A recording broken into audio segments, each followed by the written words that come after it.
and welcome to another episode of Third Chances. Today, I have the joy to introduce to you Jennifer Uhlig. Her business is named Grounded Wellness Coaching, which is a really nice name. And when I asked her to send me a bio, I got more like a statement, but we will get to that. That's okay. So she's a holistic and health and life coach. And what she wrote about herself was she's empowering you to thrive through holistic wellness, specializing in chronic illness support and low-tox living.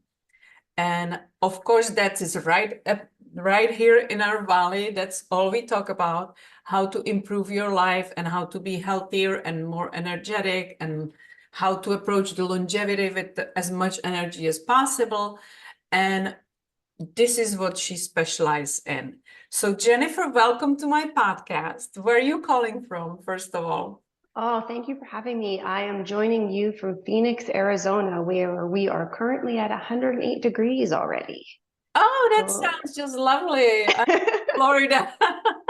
We have a little humidity on top of that. So yeah. Yeah. But listen, I don't complain. I love it. I love it. I've never been in Arizona, but I would love to visit one day. I've seen some beautiful pictures, and yet Yeah. your vegetations looks very different than Florida one, but it would be definitely something on my bucket list to go. It'll be great. You can see all the great hikes and things up north, and we've Right. got some beautiful places to visit. Yeah, absolutely. I would like to ask you, since your bio didn't say really anything about you. I know. I feel And so silly. that's all right. That's totally fine. Well, that's what we have the episode for. Let's get to know you better.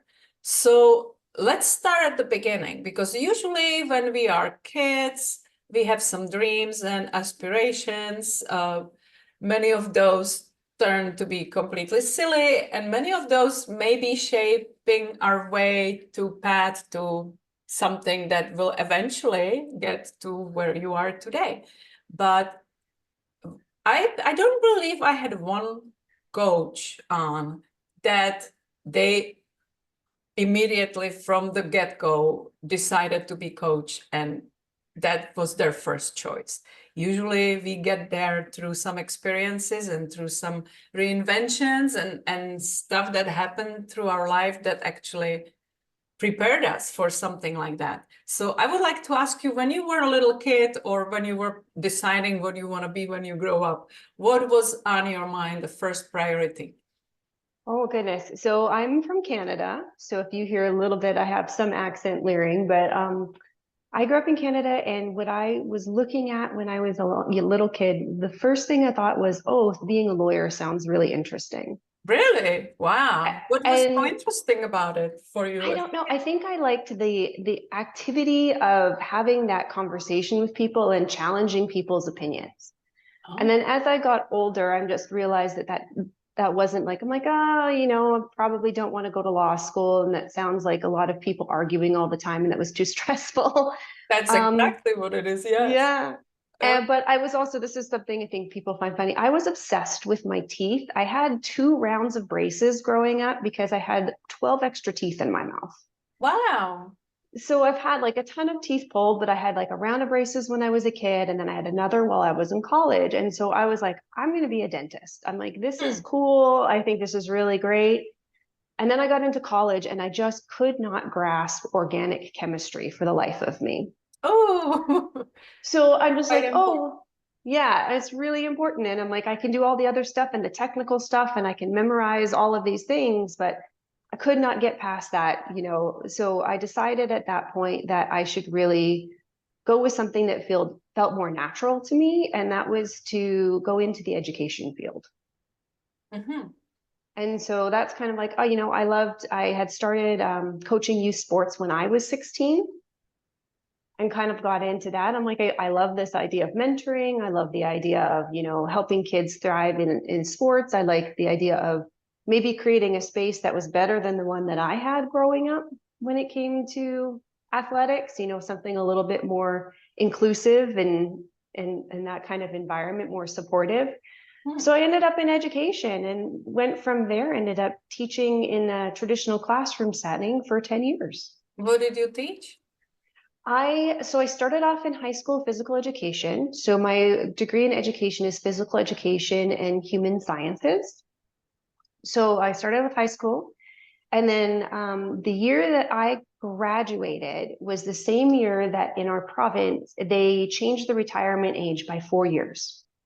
So I was lining up perfectly where the big group of boomers that were about ready to retire were going to retire, and then there would be this job influx. And when they changed that 4 year plan, that completely shut down job opportunities for our whole group of people. So we were very lucky that year that other districts from all over the world knew that we had one of the top ranked education programs in North America. So they all embarked on Edmonton, and we had this giant job fair. And I said, here's this opportunity that's just being dropped into our laps to have an adventure. Hmm. And because I knew that I wasn't a like complete rural girl, like I didn't want to be way out in the farm country in Alberta, I'm like, okay, well, let's go see what opportunities come up. So I ended up going to this fair. You interviewed on the spot with places like people from all over Europe, people from the United States, people from like just everywhere. Like it was, you had so many opportunities. I ended up getting about 5 job offers that day. And I chose the one that was the warmest. So I ended up moving from Edmonton, Alberta to Houston, Texas. Oh, wow. Yeah. Yeah. And then when I got to Houston, I ended up teaching oh, see, that word just doesn't come off my mouth, but intermediate school science. Intermediate school. I don't even know what that is. I never studied in America, so. Yeah, and so it's different for like the Canadian system was different too, because we are the ages that we pocketed for middle school is what we called it, Mhm. was grade 7 through 9, and here it was 6 through 8. So Okay. I taught mostly grade 6 and 7 during my time in Houston, but still focusing on the human body.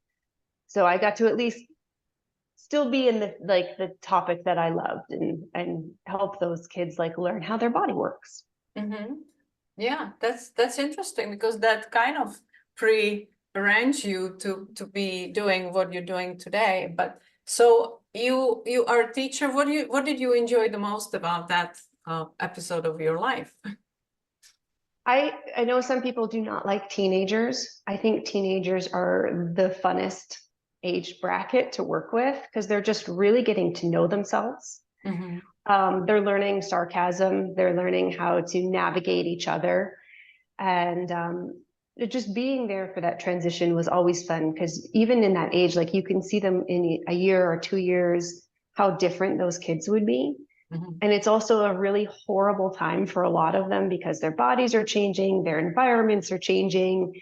That was really that time where social media was really starting to kick off. So all of their influences were starting to change. Lots of Um, confusion too.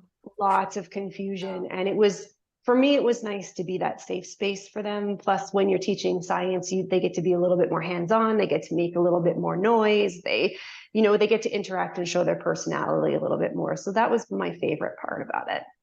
That's fascinating because I think you also at that age, you have to earn their respect and to have you to to to have you be noticed by them because sometimes they just get to point where every adult is dumb and they need to Yeah. find their own way. So that's very interesting. Yeah, I don't know if I would survive that.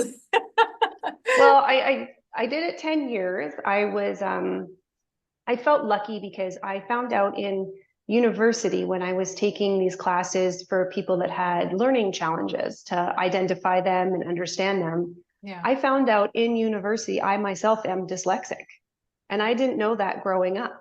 that's funny. You So never we had always, difficulties learning or anything all the time, all the time, but I you had just them. didn't have diagnosed it.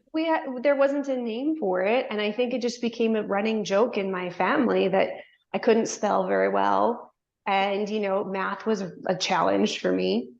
And it was like, oh, well, don't ask her math questions. I'm like, still don't ask me math questions. If I don't have a calculator, don't ask. Yeah, I'm there But with you, but I don't believe I'm dyslexic. I just didn't have to brain for that. well, there was that too. It Yeah. just, yeah, I mean, it was one of those things, but I found out that, and I think because of my learning experience, I had this perspective on how education could be. Hmm. And I got the opportunity at my second school that I was placed in. I had a really supportive principal and PTA. Hmm. And I said, these are the things I would like to start. And they're like, really? And I'm like, yeah, I think this is like, we have this group of kids with ADHD and dyslexia and all of these other conditions that are now labeled where, you know, the traditional learning environment isn't successful for them. I said, I would like to try these other things. And at the time, a study had just been published about left brain, right brain thinking and how to mimic what one side wants to do while still getting them education. And so my PTA was on board with that. And I got this technology grant, which was the coolest. And we had these little handheld remotes at the time that were just coming out. Hmm. So the kids could interact with whatever I had on screen and they could type in their answers and they would find out not publicly if they were right or wrong, but it would tell them on their remote and they could figure out why. Or we could do like if they did, we had an exam, they could put their answers in on their remote and that way they didn't have to worry because some of them had trouble with those bubble sheets that the kids use. Yeah. Right. And so we could actually get their score. And if they had a problem on the bubble sheet, I would go by the remote answer. And like one year they we got those big exercise balls that people do core work and stuff on, the big inflatable round ones at the gym. And the idea was if they could use those as chairs, they could get all of their wiggles out Hmm. Hmm. while they were still learning because that side of their brain was busy. So I was, like I said, I was very lucky that I got to work with the kids that's had the same struggles that I had, but try different things to help make their learning experience more enjoyable and still help them get what they needed out of the process without getting so bogged down and disconnected from it. This is fascinating. I love to see how you kind of you don't come across as some like a go-getter, but you took charge, you took lead, you were looking for creative ways to implement that. That's really fascinating because a lot of people have enough challenges with navigating the moving and being in a different country. Did did you have family at the time or were you by yourself? I came by myself. Mm-hmm. And I won't say it wasn't without its challenges. My experience was definitely the first 2 years were very, very hard. Mm-hmm. I think a lot of people think coming from Canada, the United States isn't that different, but the truth is it is actually quite a bit of a culture shock. Yeah. And so when I came down, I was coming down with a truck full of furniture that was coming across the border. I get to an apartment that I've never seen and like had rented online. Thankfully, I knew one person in the area and she had helped get me connected so I could at least be in her apartment complex and I had somebody. Yeah. But got to the apartment, you know, I'm just like, okay, this is very, very different. This is like a whole different environment. I have to learn my way around. My furniture then got held up at the border for a month. Great. Yeah. Not, and it was on a joint truck with someone else, and it wasn't because of my part of it, but because the other person didn't have some paperwork. I didn't have furniture for a month. Oh gosh, that's great. Yep. So, you know, my dad had driven down with me. And so then we're going and getting an air mattress and paper plates and things like that. So that didn't have the smoothest of starts. Mm. And then getting into it, I think there is a lot of not just cultural things that people don't realize, but there's a lot of biases people have against you.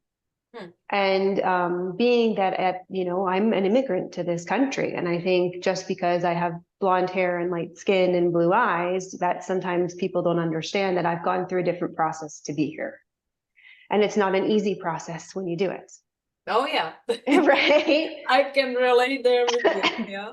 Yeah. That's interesting because not many people experienced, complete rehoming, moving to a whole different country and what it means, even dealing with the immigration officers. Uh, I don't know about your experience. I remember I felt so small and Oh, for so sure. in not control at all. And it felt so almost not I would, insulting, but I said invasive. I used the word invasive when yeah. we did Yeah. it. Well, I I have don't know. some stories this is more than 22 years ago for me, but and I was wife of American citizen. Me So too. there was Hmm. no questioning of, like, am I coming to be a terrorist or something like that?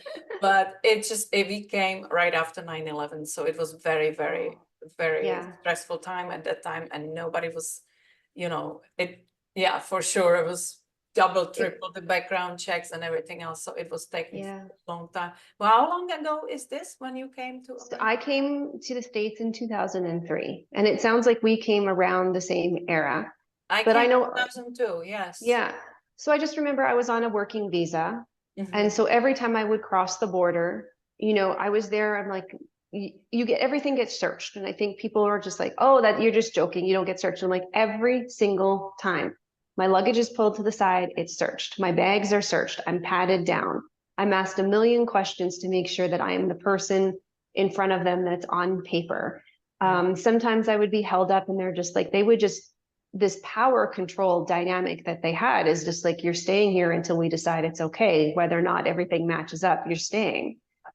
And it You was just usually drive through the I border? was the when we first came down, I drove. Hmm. And of course you have to get out of your car and they have to search your car and people don't realize that happens, but and then they have to process your paperwork at the border. But then every time I would fly, this would happen when I was coming back. When I got into, so you have to work for a certain amount of time before you can apply for your green card. You have to have X number of years of valid working experience. During that time, of course, then I'm dating and, met my husband while we were there and we got married. And so I ended up getting a green card for marriage, which I know is cliche, but it's what happened. Okay. But, we're still married today. So Good. but got the green card and things got a little bit easier at that point. But you have to have a legal experience of at least 10 years before you can even consider applying for citizenship. Hmm. And I think a lot of people don't realize how involved that is. I mean, like this process for you is not like it is even more invasive because you're doing blood work. They're taking fingerprint scans, eye scans, like all of your DNA. And people talk about, oh, they're stealing your information. I'm like, you don't understand. They have everything on me. Yeah. It's like there's nothing they don't have on me. So at this point, that doesn't faze me. But the going through the citizenship process, at that time, making sure I had the ability, like you had to know the history, you had to know how the government worked, you had to know all these things. I think people don't always understand that that's such this huge mental load that you're putting into it. And then like people talk about all these people that are coming back and forth and like the actual process to be in this country is very extensive, Hmm. you Yeah, know, and I think most Americans wouldn't even be able to pass the required test that we had to pass to know the history, the government structure, all the different questions that are not always very logic answer when you're preparing for the test. And most people don't know their history. It's unfortunately, but that's the yeah. reality of it. We all know about Kardashians, but I don't, me neither. but Never got my attention. yeah, no, But but yeah, the experience of moving from one country to the another. And it's not just like that, it's the way that you're perceived coming in, I think, too. People like don't understand the emotional toll it takes because you're not always welcome, yeah. right? You're And not always you don't have such a strong accent. When I first came, I had accent. And right. I know it is ego thing today, but I was and as a presenting in my profession, and one of the most insulting thing to me was when I'm in the middle of my presentation trying to, showcase my knowledge and be helpful. And people was like, oh, so where are you from? Are you Polish? And I was Right. like, first of all, it's, you are trying to be professional there. So maybe you can wait with personal questions afterwards, but also assuming that you are from somewhere. And then when you ask, no, I'm not, why? Well, you sound like Polish. What a Yeah. Polish. And it's just, it's, I know it's not mean or meant wrong, but it was at the beginning, it was driving me crazy. And Yeah. I I had definitely them. had much stronger accent than you do. So, Well, I don't have the French Canadian accent because I'm from the West Coast, and I will say it's died down quite a bit because I've been gone for 20 plus years. Hmm. But I just remember getting made fun of the way I pronounced words. You know, I would say cabinet instead of cupboard, or I would call something one thing or the other, and it was always like this big joke. Mhm. You know, and I'm like, well, it's not a joke to me. You got to remember, I'm figuring out your culture Yeah. right now, right? And the problem is, I'm sensing that you may be very similar with me, that we are kind of perfectionists.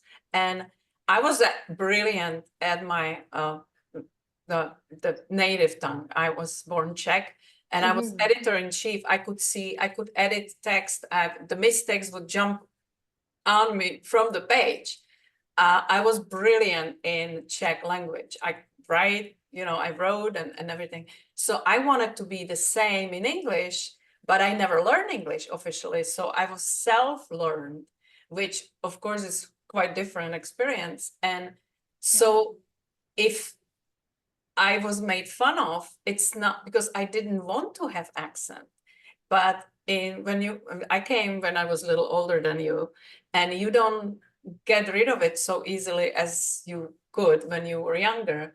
So I didn't like to be pointed out that I'm different, oh, you have accent. And I know it's great conversation start. Today, I take it completely different, but I was so Yeah. sensitive about it. It's like, why do you have to point me out that I speak differently? I'm doing my best, and it's like, Right. And I just remember like every time my husband still thinks it's funny, depending on certain friends when I'm talking to them on the phone, he Mm, can tell who I'm talking to on the phone because it'll bring it out. yeah. Right. Like even just how I said out there, I could tell that it kind of snuck, like it was there, Mhm. but it was just this constant, like you could hear it. And now I'm just like, I'm proud of where I came from. Like I even have the homeland, like with my maple leaf around my, license plate cover kind of thing with that. I'm like, I'm proud to be from Canada.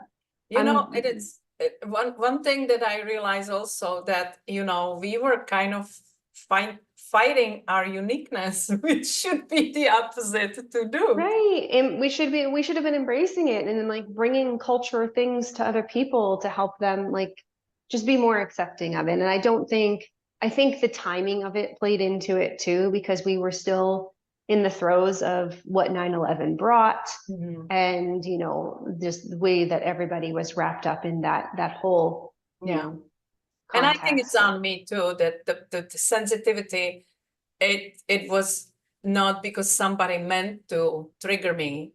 I was triggered for Yeah. reasons that are unique to me. So I got over it with some Yeah. coaching and Yeah. training, that Yeah. I just Now it realized, doesn't bother. what am I Yeah. doing? But with the kids, it's even, I can imagine when you have a teenagers that they would sometimes probably be, easy feeling to make fun of certain. Oh, yeah. They loved it. And I got to the point where it was just a game. And I still remember one of my favorite stories, I had this one girl, her family was back and forth for work and she knew French. Mhm. And so my French from school, we had to take a language growing up, and my French from school was kind of shoddy, but I tried really hard.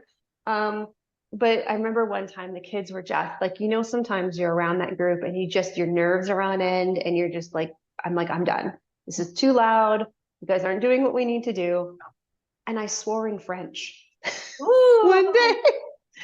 And so it wasn't very loud, but it was kind of under my breath, but she caught it and she was laughing so hard she almost peed herself. And I'm like, what did I just I looked at her, I'm like, what's so funny? She's like, you just told them to shut up in French. And I'm like, oh crap, you know. Yeah.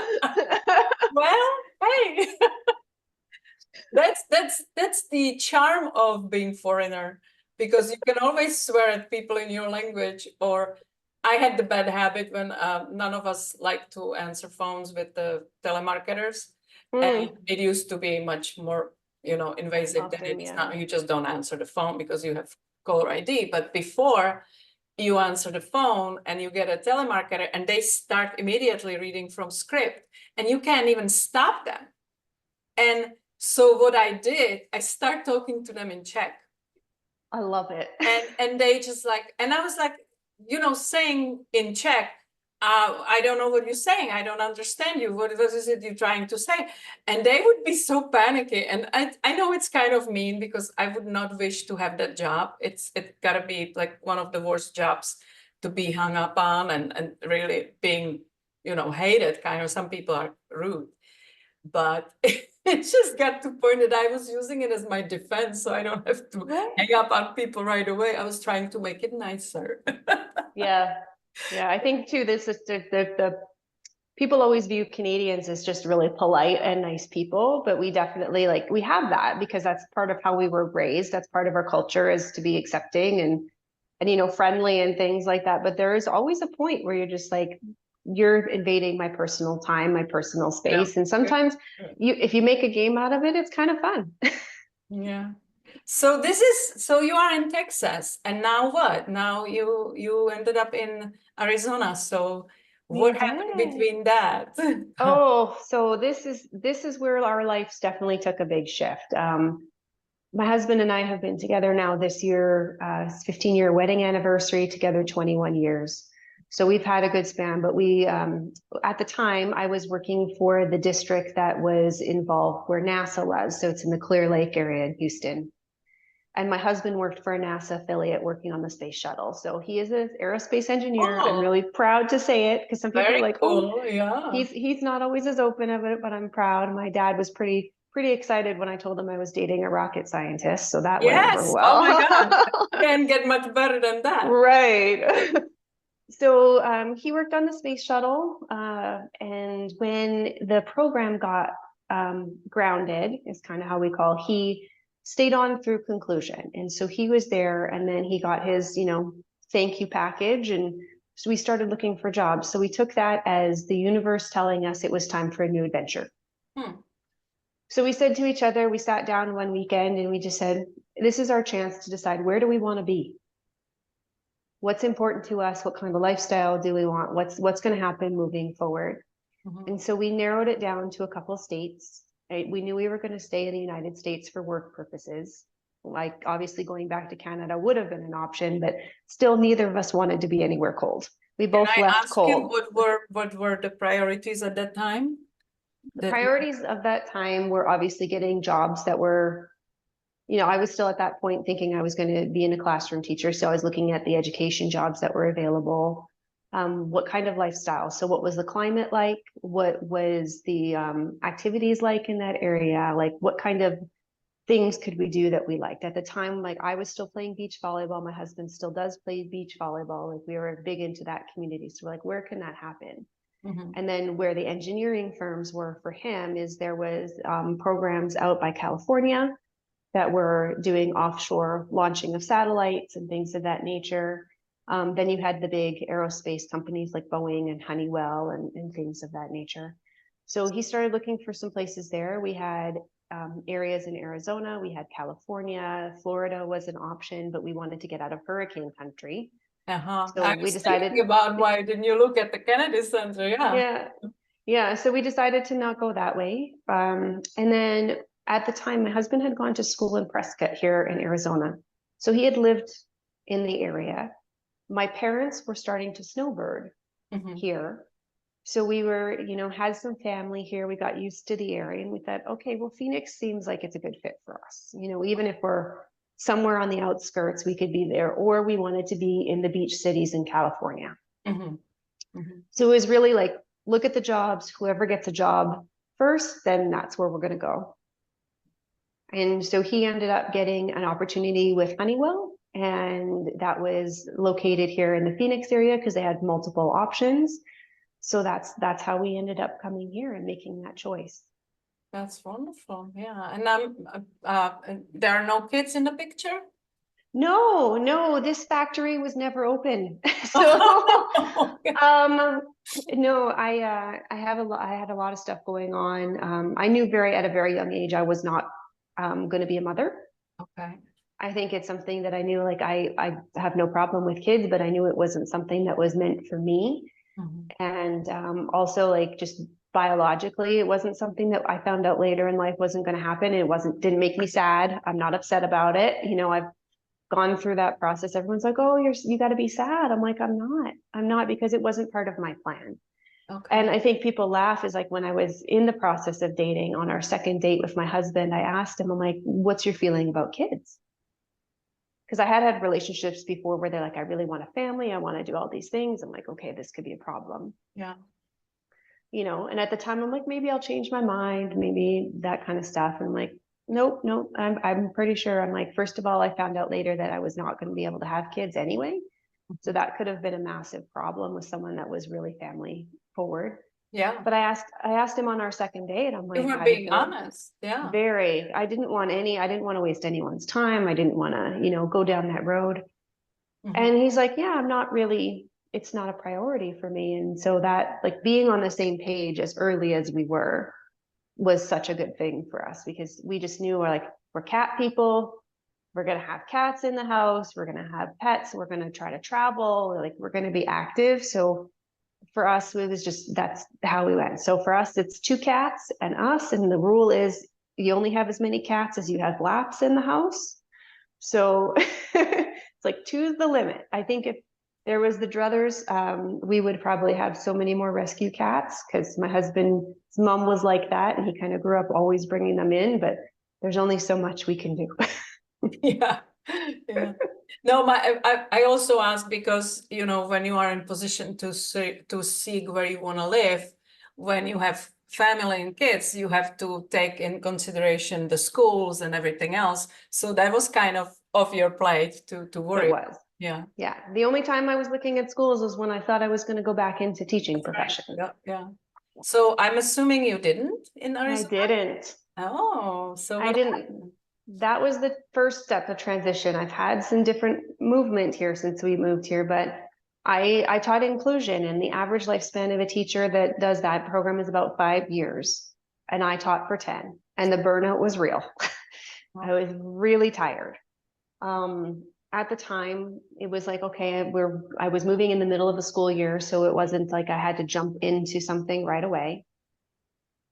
But looking at the school systems here, I had a really ethical dilemma getting into the school system here. Not only was I taking a $20,000 pay cut Mhm. to work here and do the same thing for way less money, but also the way that the school systems were gravitating towards what their priorities were does not fit me in my belief system in how we can educate kids in this country. And so I had a big disconnect there, and I had to realize that if I was going to teach, it was going to be in a different way. Mhm. And so I still love obviously education because of what I do now, but like I love helping people learn. I feel like that's my calling in life, but at the time it was not going to be in a school system. Which is totally fine because once teacher, always teacher, you have it in you. And if you have talent to bring complex ideas down to simplicity so people can learn it easily, that's a huge talent that not everybody has. And I think that could have participated for you, in those years in the schools, because you have to learn to explain it practically so people can visualize it, so people can engage with the idea, and that's talent that not everybody has. So yeah, I think it's very helpful for you in your coaching practice. But so how long ago did you start looking into that, and did you choose the wellness health space right from the get-go, and was there a reason for it? I kind of had a split timeline with this, to be honest. I did go right back into health and wellness. So I worked at a physical therapy office. Mm-hmm. I taught adult fitness classes. So I was just going from kids to adults. And then I ended up, I will say coerced, but not pulled too hard into running a youth track club here. for a couple years. Mm-hmm. So I was still getting that interaction with kids and teens, and I was working with adults with their health, and like I was still in that space. But during that time, I started feeling shifts in my body, and this is probably what started pulling me towards where I'm doing now is I started not feeling well. And I was that pillar, like I'm very fit. I was young, you know, you would never say she's not feeling good, but I was getting to the point where it's getting hard to get out of bed some days. Wow. I wasn't able to track things or be on top of things or remember things the way I used to. I was feeling this process of muscle atrophy where my muscles were literally shrinking, yet I was still doing the same activity. Wow. Yeah. And so it got pretty scared. It got pretty scary. And I knew at that point when I was going down the road of all the medical testing and things like that, that I had to step away from what I was doing because it was actually hurting me at the time. You know, I was teaching about 15 hours worth of fitness classes every week, and I just physically couldn't keep up anymore. Yeah. And so then that, Did you you know, get diagnosis for it? I have had over 9 diagnoses over this time. I have worked through almost all of them, but that included having 2 surgeries, a lot of treatments, a lot of eating protocols and things like that. So now I'm in a space right now where I am managing 2. So I'm happy to be in that space. And then for me, I'm like, these are things that I'm going to have for longevity. Like they're in the chronic illness category. Like I have celiac disease, so I can't eat gluten or wheat or anything like that. So that was a big thing for sure, finding that out. And then throughout this process and all of the surgeries, like I've been diagnosed with candida and endometriosis, PCOS, fibroids. I've had, oh gosh, I would never remember the whole list, to be honest. Hypothyroidism, Hashimoto's, like all of these other things. And it's kind of like you treat one and then you find another and you treat one and find another. And I know, like I tell people, I said, you have to have a team around you. I was very fortunate to find a homeopathic doctor locally that doesn't know quit. Yeah. And, you know, and she stuck with me, but I had to step away from my passion to deal with my health. And that meant, you know, taking office work, like something where that wasn't like physically demanding on me. And so that was different. And then I ended up going into another field, like going into the real estate and design industry, because I did have a secondary degree in interior design. And I was just doing that for fun on the side.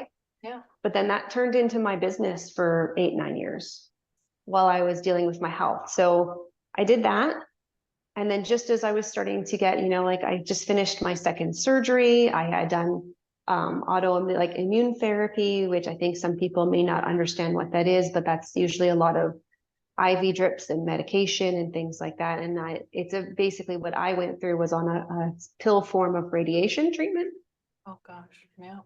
And was very quiet about it. You know, I think when you have what's considered a chronic illness, a lot of times people, you either outward about it or you inward. And I definitely went inward, and I kind of sheltered myself while I was dealing with it and didn't quite explain to everybody the extent of what I was going through. They just knew that I wasn't hanging out with everybody as much. But, you know, I went through that whole process.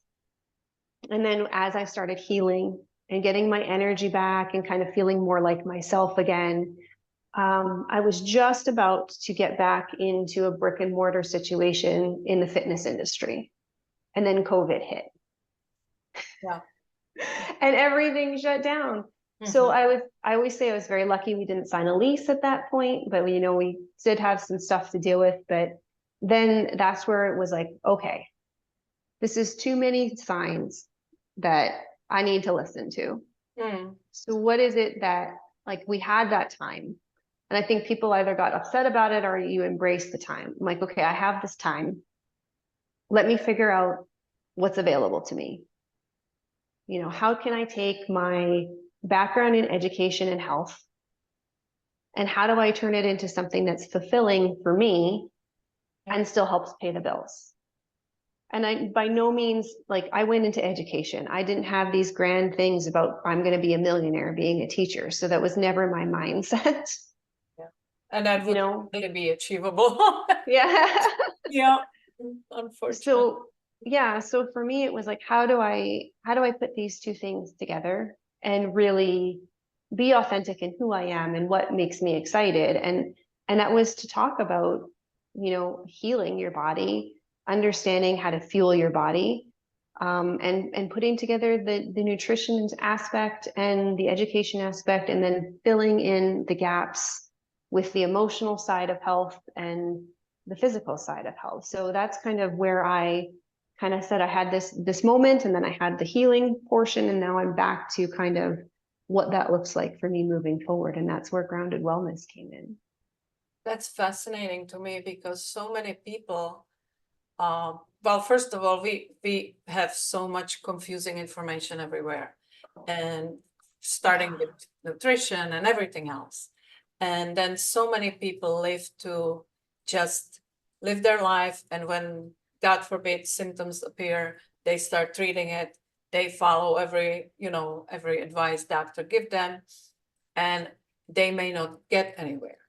You were much more thorough because you didn't just depend on what the doctors say. You also did your own research probably, and used your knowledge that you already had to assist your body in, to support it in the best healing, because it's never only about one thing. It's never only about to have a surgery and now everything miraculously, is resolved. Right. People look at it like a quick fix.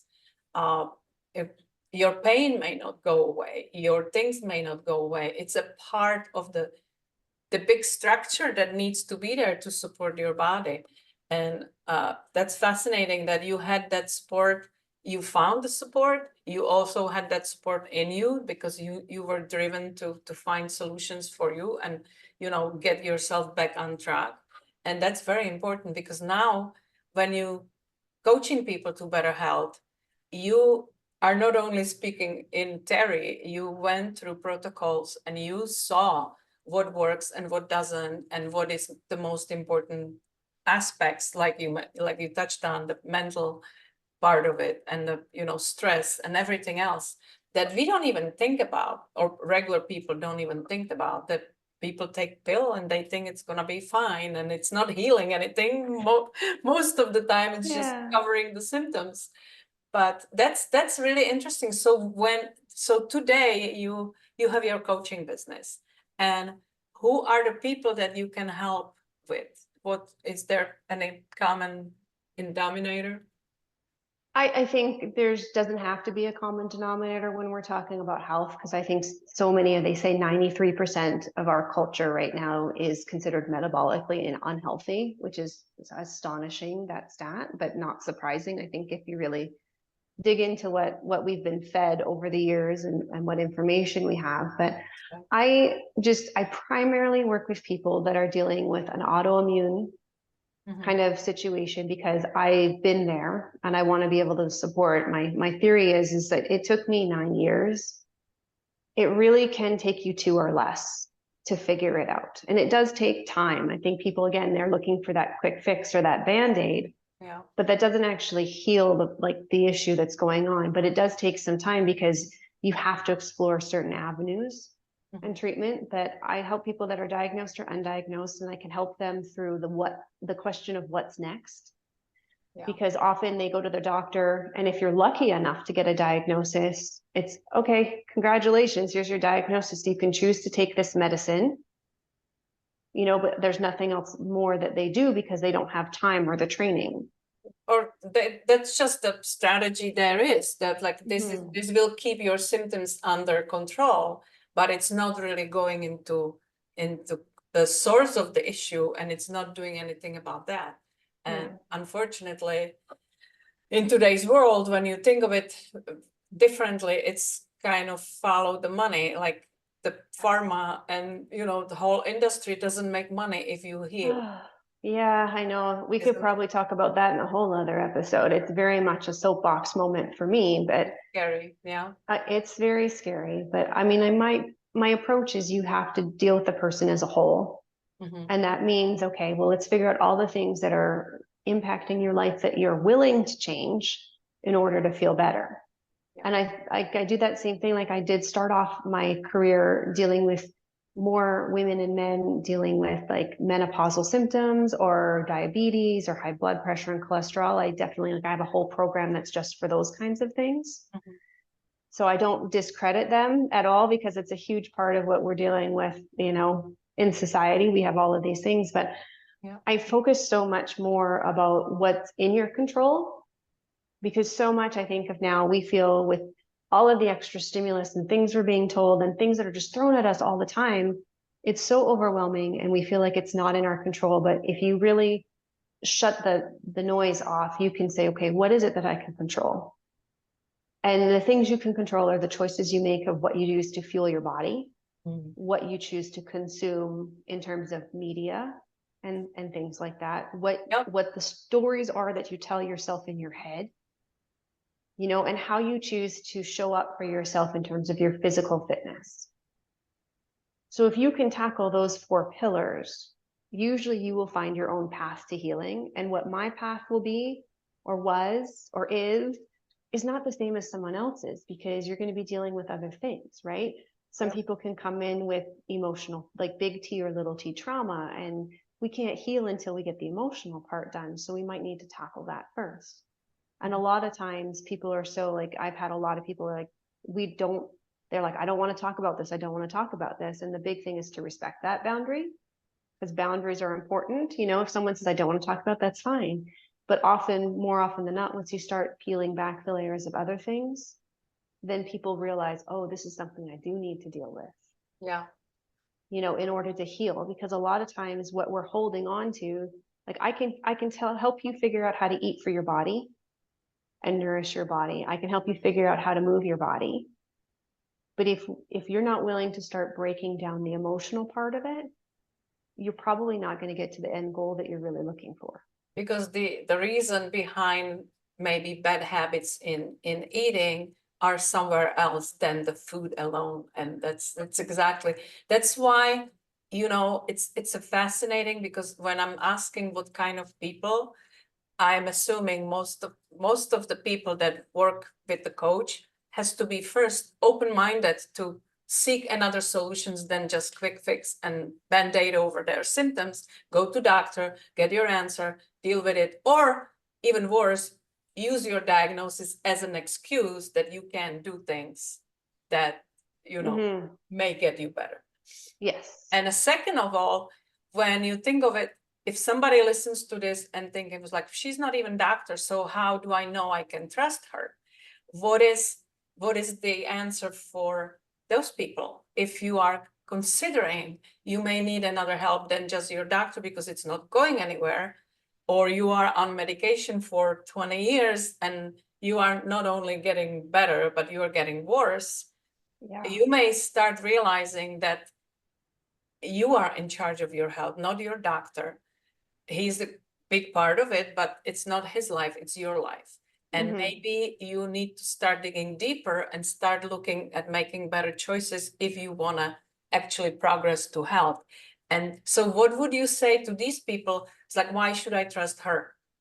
Absolutely. It's a fair question. And I think anybody that's looking to work with a coach should always question where's that person coming from? Where are their, like people, maybe it's credentialing, maybe it's something that they're looking for. And I'm open to all of those questions because I think if you're going to invest your time and money with me, you should know that you're getting somebody that's going to match with what your values are and background. The first thing I already always tell them is I'm an educator first. You have to understand that I went to school. I've taken all of the human biology, physiology, kinesiology, genetics, chemistry. I've taken all of the same classes your doctor took in order to become a doctor. Yeah. I actually also took the nutrition classes that Which your they doctor don't. didn't take. Right. Right. And the only reason that I am not a registered nutritionist, which I could easily go and take the test if I chose to, because I have the credentialing to do that, is a philosophical one for me. Because again, for me, registered nutritionists are essential, you know, for this, but I have more freedom in my practice by not being bound to that association, which also has partnerships that come into my thing that I don't approve of, who gives where the money comes from. who sets, what the food pyramid looks like, who's setting what heart health looks like is not necessarily who you think it is. Yeah. And so there's a reason I'm not a registered nutritionist. And And I it's not for lack of wholeheartedly school. agree with you there. And exactly what you said right now, it just doesn't ring with your values. And you know for fact that there are guidelines that are being followed that have nothing in common with reality anymore. Unfortunately, Yeah. were debunked a long time ago, and Long time ago. there are still professionals that follow those same guidelines because it feeds somebody else's interest, and that's Yeah. the scary part. And Yeah. I think one of the reasons why I do these podcasts is to bring people, there are other ways. You don't have to rely on this. You don't have to become expert yourself, because it can easily make your head spin when you go online and you start researching one Oh my single gosh, object, yes. and it's thousands of opposing, reasons Yeah. and solutions. It is difficult to navigate through it. So if you think of somebody as Jennifer, who went through her own journey and had to navigate through that, and it took her years to figure out what actually works and what is just fluff, you are paying for speeding that process up. You don't have to be Yes. that researcher and go from through that headache. So Yeah. for me, I always look at it, if I was in that situation and looking for somebody to help me with that, I would look at what they went through, what they know that they can do. And it is not to replace your doctor, or it is not to replace your treatment, but it's for you to get back in power and make the right decisions for your own health, because it is not just about the treatment that the doctor prescribed. You have to be there actively to move forward and to actually get better. And so if I ask you, when somebody is considering to maybe get in touch with you and see if they can get help, how does that help usually looks like? What do you go through? What is required? How long it may take? I know everybody's unique and everybody has different package of stuff that Right. with them, but some universal idea that how does it work? The general thing for me is I always say I would rather be like, I'll be your Google. It's like, Yes. just remember, I've done the trainings, I've done all this stuff. So let me be your Google so you don't have to feel overwhelmed. But the first thing for anybody is I have a free 30-minute call. And that's where I ask you questions about your health. What are your goals? What have you been doing? What's worked? What's not worked for you in the past? Mhm. Because I want to know if we're a good fit to start. Because there has been clients where I've just said, you're not ready for something like this. I think you need to start here. And I want to always make sure you leave that free call with some kind of action item that you can start implementing right away. Like, it's not a sales call for me. Yeah. I think a lot of people sometimes are like, oh, come join me on my discovery call, and it's sell, sell, sell. I want to make sure that we're going to work well together and that you're in a place where you're ready to actually go through the programs, whichever it is. Mhm. Um, it's just so personal. I think a lot of times, everyone's like, if you're doing an online course or do something, there's no personal connection with that. When you're dealing with metabolic health and autoimmunity, you have to do one-on-one, because everybody's going to be going through something different. We're going to have different protocols. We're going to have different eating plans. We're going to have all of these different things. So the best thing for me is I want you to go and utilize the free 30 minutes where we can get to know each other. I also really want you to go and check out what I put on social media, Mhm. because I am not that person that's out there dancing for clicks or, making videos or things like that. That's, first of all, not my personality. But I'm going to put out stuff with there that I'm hoping that you can, even if it's not the right fit, you can see what kind of information. Like, twice a week, I have static posts that are just literally health and nutrition advice, Mhm. recipes, mental health things to go do. Like, I feel that if you really want to get to know me, go and check those things out. Yeah. And you're going to feel like whether they connect with my messaging or not, because that's really important. I want people to always feel comfortable. I'm an empath by nature. And so it's in my nature to feel your energy and understand where you're coming from and make sure that I'm truly listening. I think a lot of times people feel like they're going to go in and it's just going to be a medical intake question where we're just like, do you have this? Do you do this? Do you do this? Do this? And like, it's more like what we do here is we're having a conversation. I want to know what the struggles are. I want to know what you've been through. I want to hear your story. And then I want to figure out how do we write that next chapter? And is that us together working together? Because my 9 years should be, I could work with you for 3 months, get you started. And really, I feel that after working with someone for 3 months, you should have enough of a platform that you don't have to come back to me unless something else happens. Yeah. Right? I'm not here for the, you need to work with me a year, you need to do this. I'm like, we should be able to accomplish enough in 3 months to give you a good platform. If you're still in your like figuring out stuff and we have to work with medical advocacy, helping you get the testing that you need, that may take a little bit longer. But I'm part of your medical team. I think people are always thinking like, I have to either do this type of doctor or this type of doctor. And I'm like, they're really, if you're looking at it as like a cohort, like I'm part of that team for a lot of people. Yeah, the whole holistic idea is that you look at the body as a whole. And when you have specialists, by nature, they look at the specific thing that they are specializing in. And the Western medicine, unfortunately, isn't conducted to see the whole body and what everything is affected by it, because everybody is specialized. Like there's bucket of kidneys and there's bucket of heart and there's bucket of this and GI and brain and whatever. And it's seemingly doesn't connect, but of course it does. So to put it maybe all together, you may need somebody like Jennifer to guide you through it. And the whole reason why I like to introduce people that I respect and admire in really deep personal way, because I understand when you're choosing somebody to work with and it involves your life, it involves your health, you need to trust that person.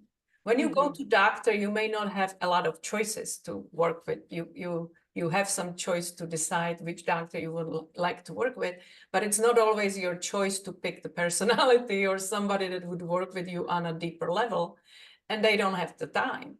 But when you have a coach like that, you have to trust them. You have to be, I feel like you have to resonate, because there's a lot of people doing similar stuff, but everybody resonate with somebody else. And it could be also, some people have, they worry that they will be kind of on their own, when you like, you get the steps to do, but then you have to kind of do it on your own.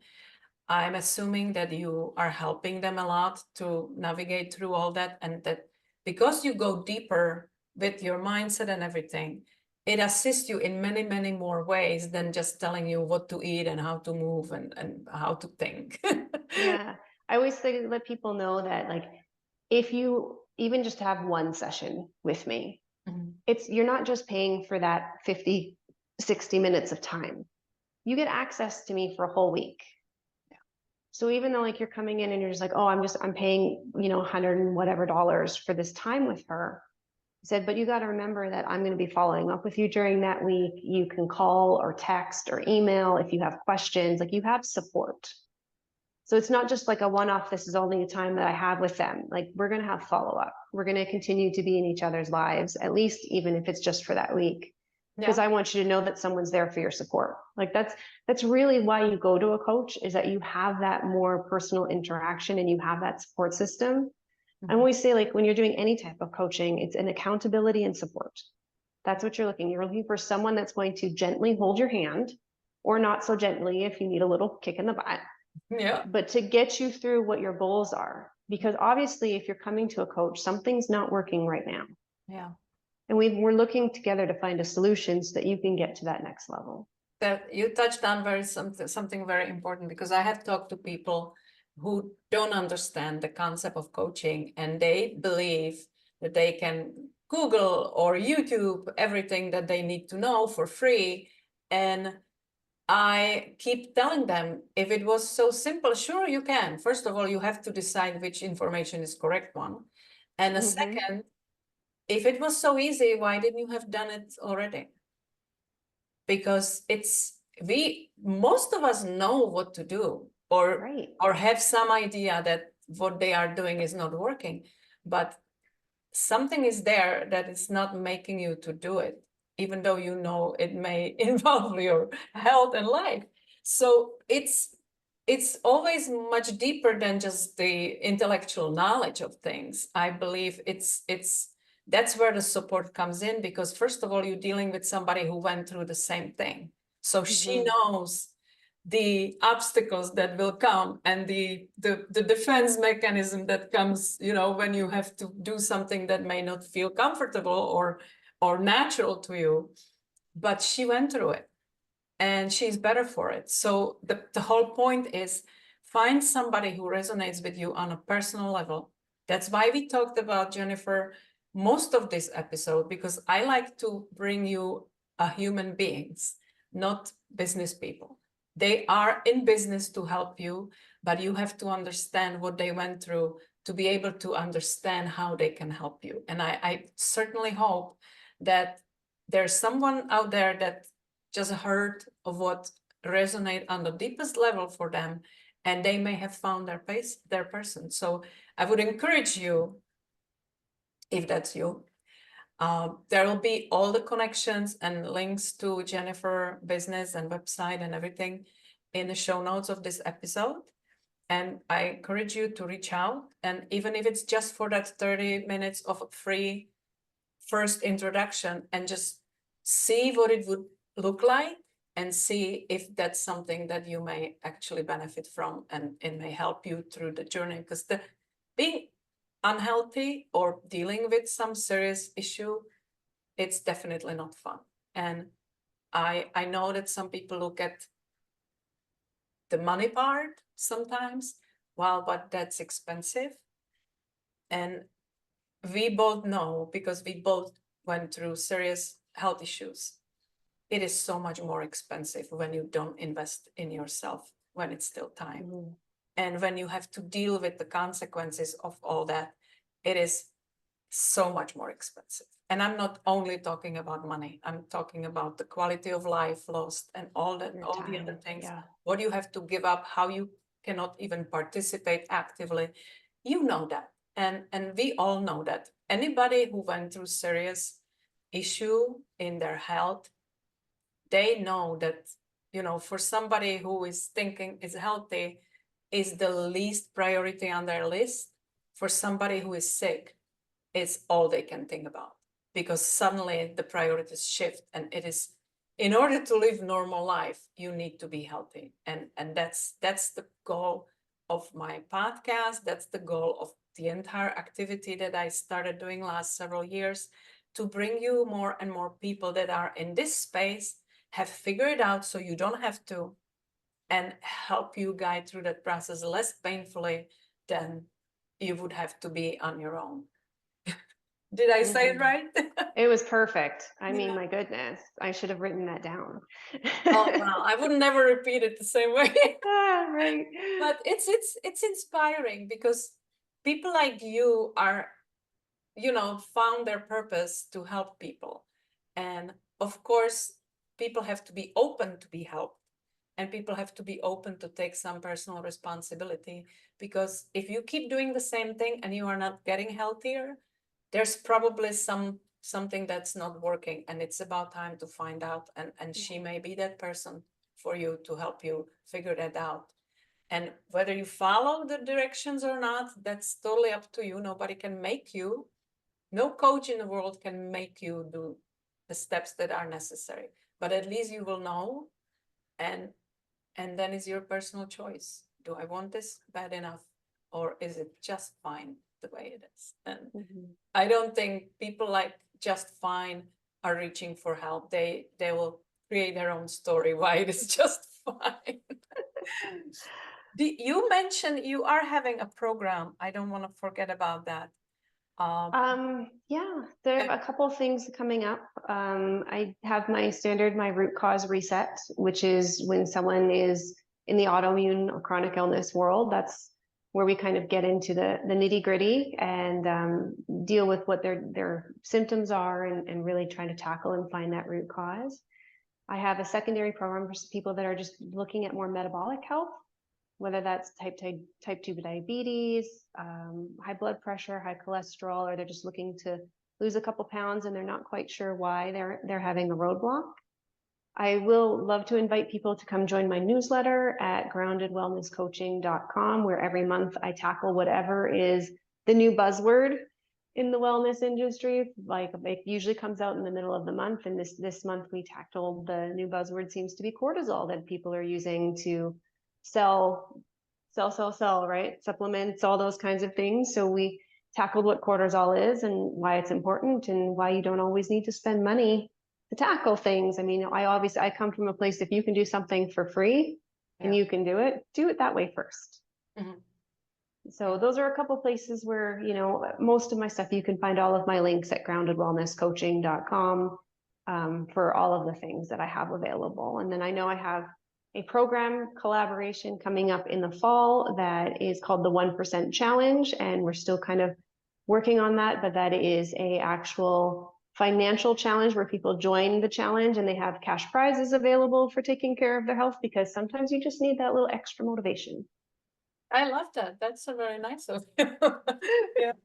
So, I mean, we spent a lot of time that we didn't plan, but it was very, very informative, and I absolutely loved it. If there was one thing that you would like to part ways with, if there was one maybe actionable advice that you can give someone who may be sitting at home thinking about their issues and how it's not improving, and they may not be ready to reach out yet, or they are considering it, what would be maybe one good advice to give them to start on that path to better life? One of the first and probably the most important questions that I ask people is, how are you sleeping? What's your sleep like? So if we don't rest and recover properly, we're always going to see other things kind of pop up during our day. So the first thing I would say to everybody is track your sleep. Understand that, just because you're in bed 8 hours doesn't mean you've slept 8 hours, and that everybody requires a different amount of sleep. There's no set notion for sleep, but there's all of these things that are available out there in terms of sleep hygiene and rest. But if we're not sleeping, our health is never going to reach its pinnacle. So sleep is always my first thing. Yeah, and that comes for free. It comes for free. Yeah. Yeah. So just to touch on this, because I know that people are maybe questioning, like, well, what can I do if I can't sleep? Do you want to add a few things that may improve their sleeping Sure. habits and less disruptive Absolutely. sleeping protocols that maybe can get their body conditioned to actually have a good night's sleep? For sure. I always say you need to develop a sleep routine. There's something that people have lost is like, oh, I'm just going to go to bed. I said, you should make sure you have at least 20 minutes before bed where you're winding down. And it's to set a timer for yourself. Like I have one on my watch that says it's sleep wind down time to remind me to get off my phone, get off the computer, get off whatever screens that I'm on. It's time to wind down. But some of the things it's always for me is like, if you can get your body into a parasympathetic mode. So what that means is where our nervous system is starting to settle down and get ready for sleep. So whether that's having a bath, I always say like heat therapy before bed really helps us sleep. And I think people like underestimate it, even if it's a hot shower, if you're not a bath person, but something where you're letting your muscles relax and then breathing, letting that breath, like getting control of the breath, realizing that sometimes it's moving too fast or it's shallow. So like having hot therapy, doing some breathing techniques. I'm a big fan of stretching before bed because it helps create space in our body for the cells to heal. Also, finding a way that you are not making sure your digestion is working while you're sleeping. Because really, if our primary biological thing is to, when we have food in our system, it's going to focus on breaking it down first. So if you can give yourself an hour, preferably 2 hours before bed, where you stop eating, that alone can help your sleep cycle. Mhm. And then keeping your room at a temperature that's cool enough that you're not going to wake up sweaty. Because a lot of times when we get overheated, our body gets this sense of, again, it's stimulating the nervous system. So we wake up suddenly, right? And I think, of course, any woman that's going through perimenopause or menopause knows how that feels. But getting yourself to the point where it's like, okay, I've stretched, I've created space in my body, I've let it have these cues that it's time to rest now. And then making sure that your body is cooling down. Because when we cool down to a certain body temperature, that's when our body actually gets into the REM and stage 4 sleep cycles. And that's when we get that really, really good sleep where you wake up feeling energized the next day. Funny, I didn't know you would say that, but when you start talking, I was imagining the way we put babies sleep. They have this nice warm bath to calm them down, to kind of caress them, and all that is like slowing down. Now it's not playing anymore. Now we're going sleep, and it's something that we should probably adapt for ourselves, because we are constantly doing this, and then we are surprised we are not sleeping. And by doing this, for anybody who is listening to it, I was showing with my brain going, oh, no, no, no, no, no, no, no, no. That's why we wake up at 3 o'clock in the morning trying to figure out the world's problem, because our brain could never get the rest. Jennifer, this was wonderful, wonderful hour and a half that we spent together.